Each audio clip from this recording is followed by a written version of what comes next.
సర్వ మానవాళికి రక్షకుడు, మనకు కొండంత అండగా నిలిచేవాడు, మనసులో తలచిన వెంటనే గుండెల నిండా ధైర్యాన్ని నింపగలిగే మహాయోధుడు, అభయహస్తంతో ఎల్లవేళలా మనల్ని కాపాడే ఆ పవనపుత్రుడి ఇప్పుడు మనసారా స్తుతించుకుంటూ శ్రీ పంచముఖ ఆంజనేయ స్వామిగా అవతారమెత్తిన కథని దృశ్య రూపంలో తిలకిద్దాం రండి. ప్రసన్నాంజనేయం ప్రభాతజ్ఞాయం కీర్తిప్రదాయం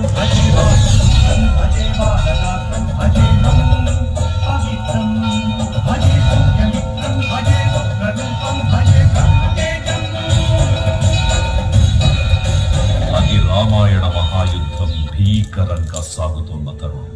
శ్రీరామచంద్రుని సారథ్యంలో వానర సైన్యంతో విజృంభిస్తూ లక్ష్మణ స్వామి తనతో పోరాటం చేస్తున్న రావణుడి కుమారుడు ఇంద్రజిత్ తలని బాణంతో ఒక్క వేటుతో వేరు చేశాడు. ఇంద్రజిత్ మరణ వార్త విన్న రావణుడు ఆవేశంతో ఊగిపోయాడు. ప్రతీకారం కోసం పాతాళ లోకాధిపతి తన సోదరుడు అయినటువంటి మహిరావణుడి సహకారం కోరాడు.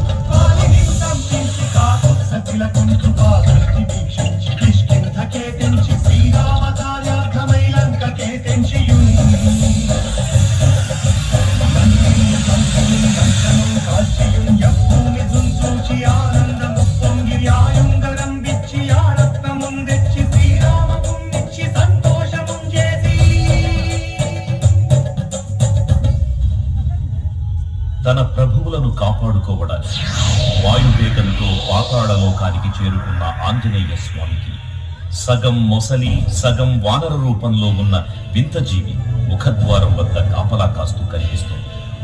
ఆ జీవి మకర ధ్వజుడు అనే తన పుత్రుడని, మహాసముద్రాన్ని దాటుతుండగా నీటిలో పడ్డ వేదవిందువు ఒక మొసలి గ్రహించడం వల్ల జన్మించాడని తెలుసుకొని ఆశ్చర్యపోతాడు హనుమంతుల వారు.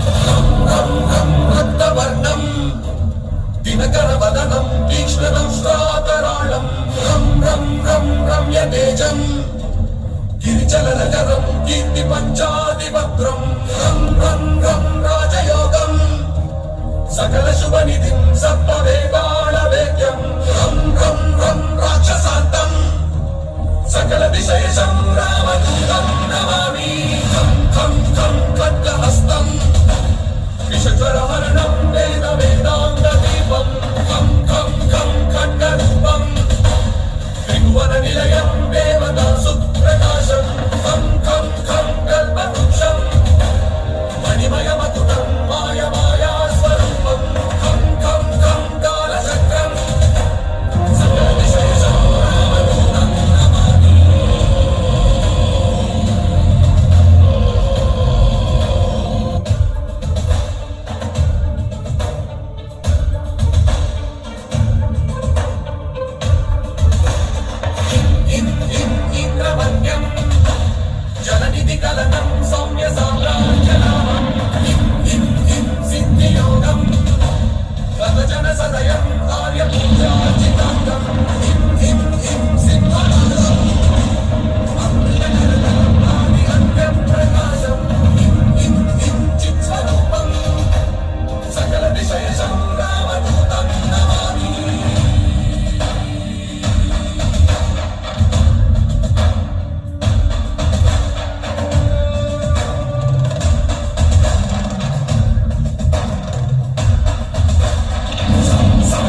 आहिस्ता आहिस्ता माँ भवानी के दर्शन करते हुए आगे की ओर बढ़ेंगे।